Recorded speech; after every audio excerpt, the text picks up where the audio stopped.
시편 제105편.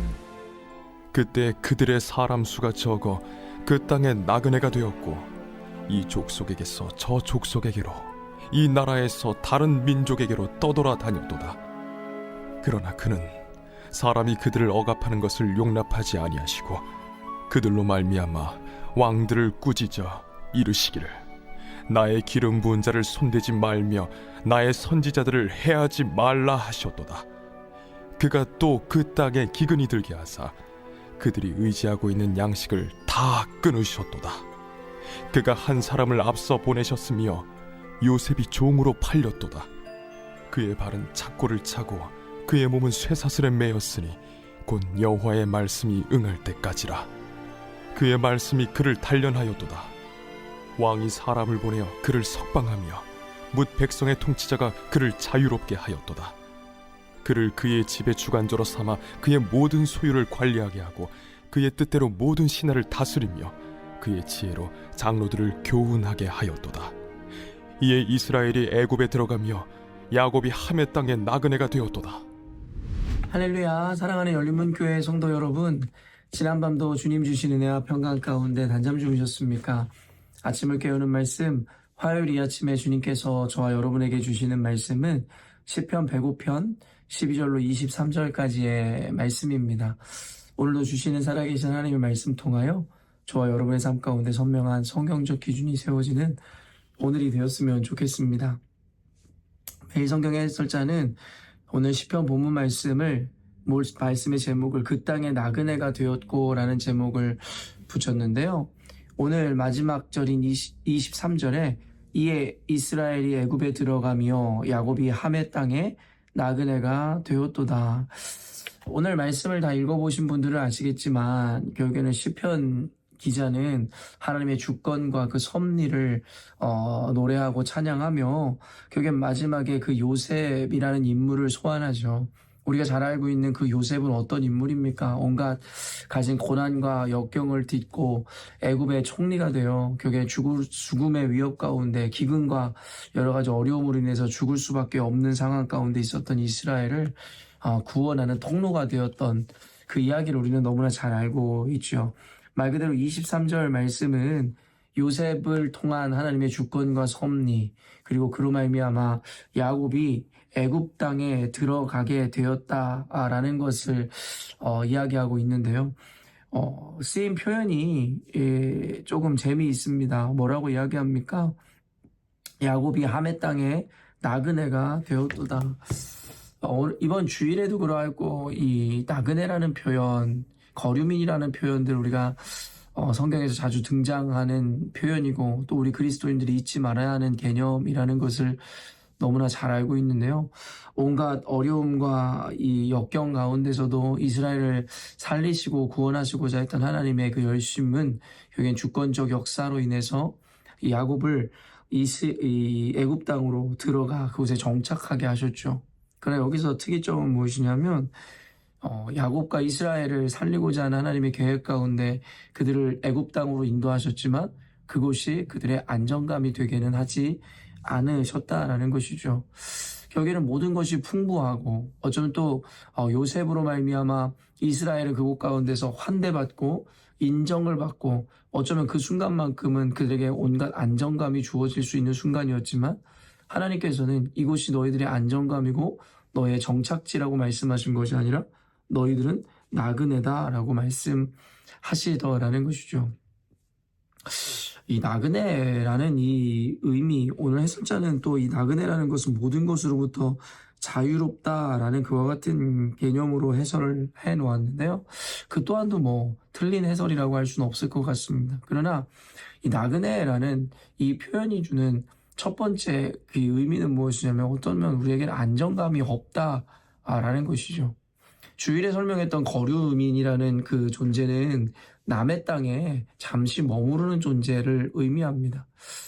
여러분, 저 역시도 뭐 호주에서 이민 생활을 지금 10년째 해오면서 저 역시도 아직 영주권자나 시민권자가 아닌 어쩌면은 이방인의 상태로 이곳 가운데 거류민으로서 머물고 있는 존재죠.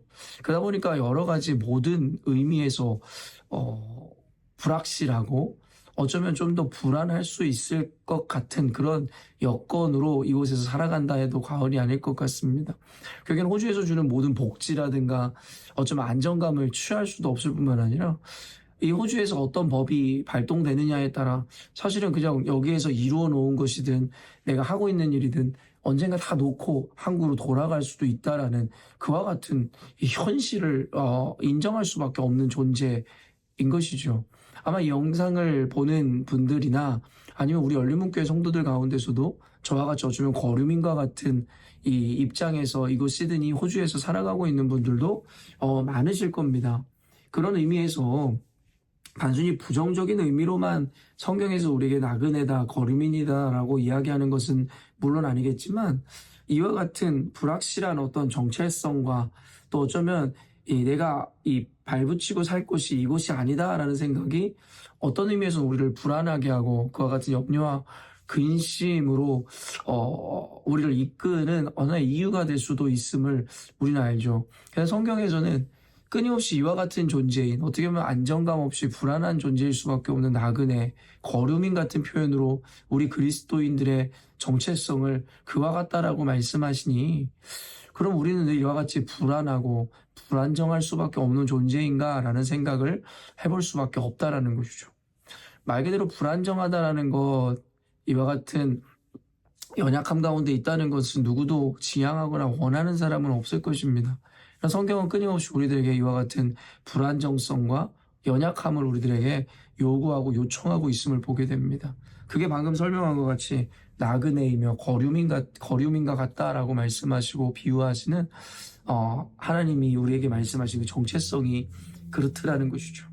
그런데 우리가 성경의 이야기를 잘 모르면 이와 같은 것이 이 부정적으로 받아들일 수도 있는 개념일지 모르겠습니다. 아까도 이야기한 바와 같이 불안하고 염려와 근심이 늘 그 불확실한 미래로 말미암아 있을 수밖에 없는 존재이니까요. 그러나 성경의 이야기들을 우리가 다 이해하고 알고 있다면 사실 이와 같은 불안정성과 연약함이 저주나 어떠한 하나님의 심판에 의한 것이 아니라 도리어 그것이 하나님의 축복의 이유이며 하나님이 우리와 함께 하심의 증거가 된다라는 것쯤을 우리가 알 수 있다는 것이죠. 이 성경을 우리가 매일 보는 이유는요, 사실은 성경의 지식을 우리가 알지 못하거나 아니면 또 하나라도 더 알고자 하는 의도라고 저는 생각하지 않습니다. 사실은 성경의 이야기들을 제가 공부하고 읽을수록 그 반복되어지는 이야기 가운데 하나님께서 이야기하시고 우리에게 알려주시고자 하는 그 핵심 주제들과 메시지들은 그렇게 다양한 것 같지가 않다는 생각이 들어요. 그냥 어떤 이야기, 주인공들, 상황과 환경이 바뀌었을 뿐이지 하나님이 전해주시고자 하는 메시지들은 늘 동일하고 한 곳을 향하고 있음을 저는 발견하게 되더라는 거죠. 그럼에도 불구하고 이렇게 다양한 인물들이라든가 컨텍스트를 이용하셔서 동일한 메시지들을 계속 내시는 이유는 결국에는 보고도 이해하지 못하고 깨닫지 못할 뿐만 아니라 인정하거나 받아들이지 않는 우리들의 인간의 연약함과 허물로 인해서 하나님은 계속 이와 같은 다양한 비유나 방법들을 통해서 우리들에게 동일한 메시지를 내는 것은 아닐까라는 생각을 하죠. 그런 의미에서 우리가 성경을 읽는 이유도 새로운 지식을 탐하거나 배우고자 함이 아니라 결국엔 알고도 그렇게 살아내지 못하는 우리들이기에 다시 한번 하나님의 진리인 말씀을 보면서 다시금 그 기준을 세우고 그 하나님의 마음을 또 깨달아 그와 같이 살고자 하는 어떤 의지의 산물이라는 생각을 하죠. 그런 의미에서 우리는 끊임없이 성경을 보고 그리고 기도를 하고 하나님의 말씀 묵상하는 것입니다. 다시 한번 이야기하지만 모르는 어떤 사실을 알고자 함이라기보다는 하나님께서 너무나도 분명하게 보여주시는 그 메시지를 실천하고 살아내지 못하는 우리들의 허물과 연약함으로 인해서 주님께서는 우리에게 끊임없이 말씀을 읽고 기도하여 그 일들을 이루는 삶을 살라고 하신다는 것이죠. 이와 같은 이야기를 하는 이유가 뭐냐면 오늘 성경도 사실 우리에게 같은 주제, 동일한 어떤 의미들을 전하고 있다라는 거예요.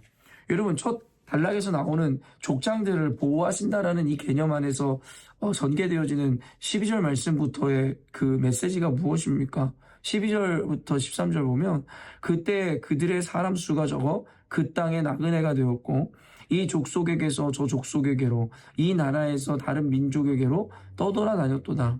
결국 여기에서는 이 이 시작을 나그네, 떠돌이, 거류민 같은 개념으로 시작하여 아까 제가 얘기한 야곱에 이르기까지 그 나그네의 개념을 강조하고 있는데요.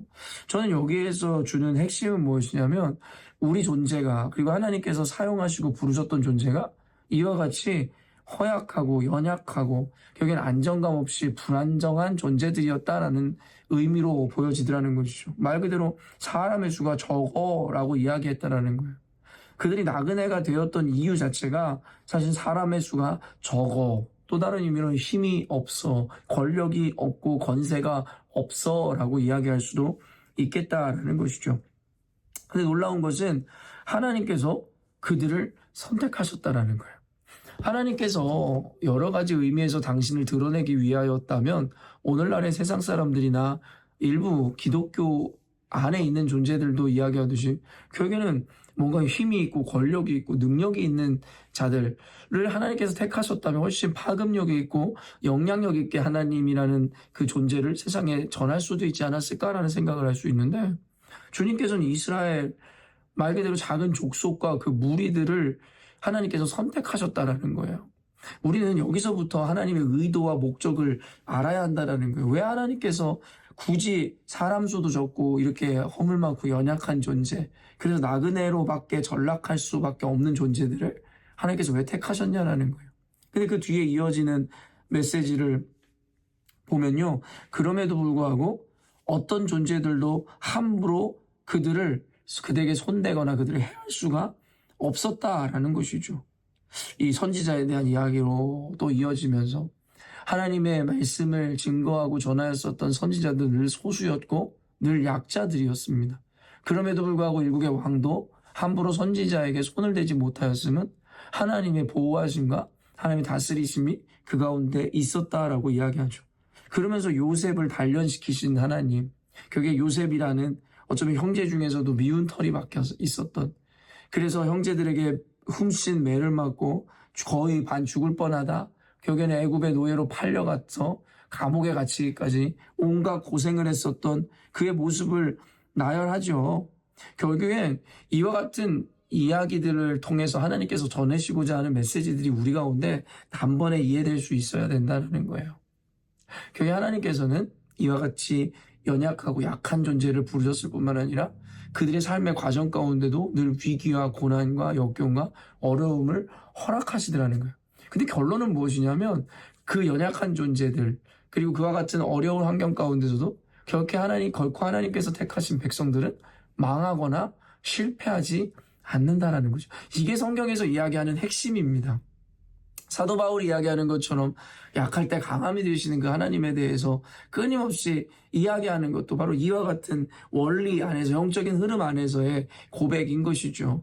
도리 하나님께서는 강자를 뭔가 안정감이 있는 여러분 시민권자를 택하시는 것이 아니라 어쩌면 우리와 같은 거류민들 나그네와 같이 어느 곳에도 발붙일 곳 없는 여러분 이와 같이 불안정한 존재들을 부르시고 또 우리 삶 가운데 과정 가운데 고난과 역경과 여러분 고통과 두려움의 상황을 허락하심으로 말미암아 그 가운데서도 하나님께서 일하심을 우리들에게 보여주고 증명하기를 원하신다는. 그래서 기도원의 이야기도 얼마 전에 여러분과 함께 나누었지만 하나님께서 궁극적으로 원하시는 건 단순히 우리들의 능력이나 우리의 어떠함으로 우리의 넉넉함으로 이기는 승리가 아니라 절체절명의 위기 가운데서도 오직 하나님을 의뢰하고 의지할 때에 주님 당신께서 역전의 용사로서 우리 인생 가운데 승리케 하심으로 당신께서 영광 받으시기를 원하신다라는 여러분 성경 전체를 관통하고 있는 영적인 원리입니다. 그렇기 때문에 이와 같은 원리를 안다면 오늘 시편 말씀이 쉽게 읽어질 뿐만 아니라 그 의도들이 우리 가운데 너무나도 충분히 우리 가운데 묵상되어지고 적용되어질 수 있다라는 것입니다. 사랑하는 열린문교회 성도 여러분, 그런 의미에서 다시금 우리의 삶으로 돌아와서 우리 삶을 한번 찬찬히 들여다보시자고요. 아까도 얘기했지만 여기에 영주권자이나 아니면 저와 같이 여기서 여전히도 불확실한 어떤 신분으로 인해서 불확실한 미래 어쩌면 또 염려와 근심을 가지고 있을 수밖에 없는 존재론적으로 허약한 우리들이 있을 수도 있습니다. 또한 우리가 살아가는 과정 가운데 재정의 어려움이든 관계의 어려움이든 내 뜻대로 되지 않는 상황 가운데서 여러분 우리는 여러 가지 이 고통과 고난 가운데 처해질 수도 있습니다. 거기다 시대적인 흐름과 맞물려서 여러분 누구 한 사람도 안정감을 취할 수 없는 이 시대.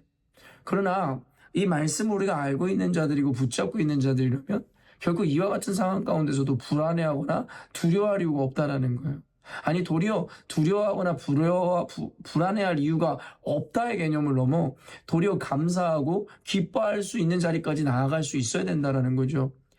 사도 바울이 여러분 빌립보 감옥에 갇혀서도 그 기쁨의 서신이라고 하는 그 빌립보 서를 썼던 이유도 여러분 우리 그 의미를 알고 있지 않습니까? 그가 도리어 감옥에 갇혀 있으면서도 그는 기쁨을 강론하고 기쁨을 사람들에게 이야기하고 있더라는 거예요. 왜냐하면 아까도 이야기한 바와 같이 그의 약함은, 그의 고난은 도리어 하나님의 영광을 드러내는 것이고 또 하나님께서 그와 같은 연약한 자들을 통해 일하시겠다는 증거이고 증명이기 때문임을 바울 사도는 알고 있었기 때문입니다.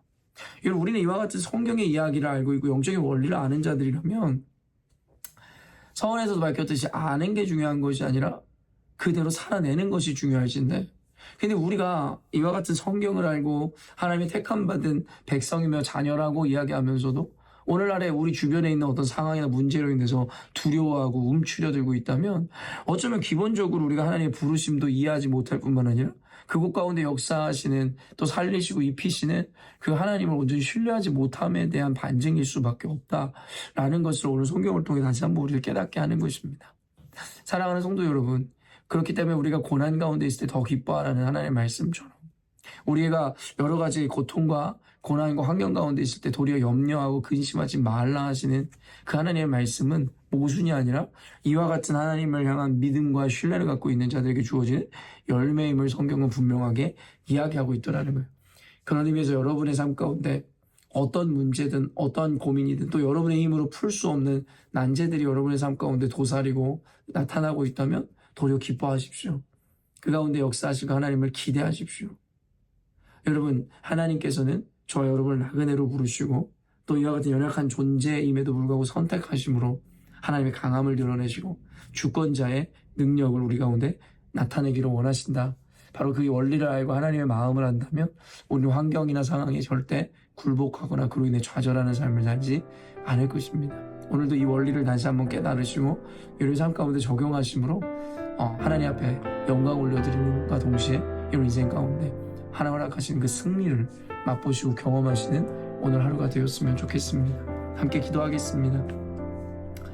사랑하는 주님, 우리를 나그네로 부르시고 거류민으로 부르신 이유, 아니 그런 우리를 부르신 이유, 하나님 우리가 약할 때 강함 되시는 주님이시며 또한 우리와 같은 자를 통해서도 위대하신 하나님을 드러내시고자 하는 그 극적인 드라마를 쓰시고자 하는 하나님의 섭리임을 우리가 알고 있습니다.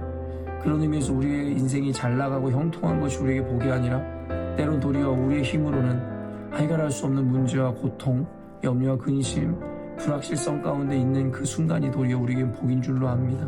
왜냐하면 그러하기에 우리는 주님을 붙잡을 수밖에 없고 또 그런 존재에게 하나님 우리를 인도하여 주시기 때문입니다.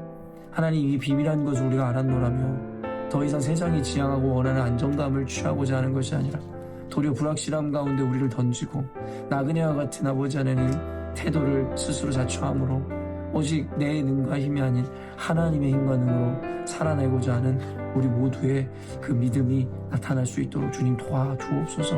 우리 열린문교회 성도들로 하여금 이 비밀한 의미와 원리를 깨달아 있든지 없든지 하나님 우리가 어떤 상황 가운데 있듯이 누구나 주님 앞에 안정감을 누리게 하시고 평안을 누리게 하시며 또한 주님 앞에 영광 돌려드릴 우리 될 수 있도록 도와주옵소서. 열린문교회 가운데 아버지 여러 이 문제로 인해서 고통당하고 힘들어하는 지체들이 있다면 오늘 말씀이 깊은 위로가 되길 원하고 또한 이 말씀의 능력이 또 이로 인한 하나님의 인도하심이 그 삶 가운데 구체적으로 드러날 수 있도록 하나님께서 도와주옵소서. 감사드리며 거룩하신 예수님의 이름으로 기도합니다. 아멘.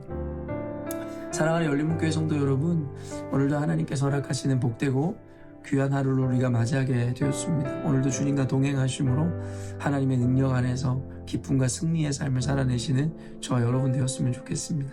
아침을 깨우는 말씀은 내일 아침에 또 만나도록 하겠습니다.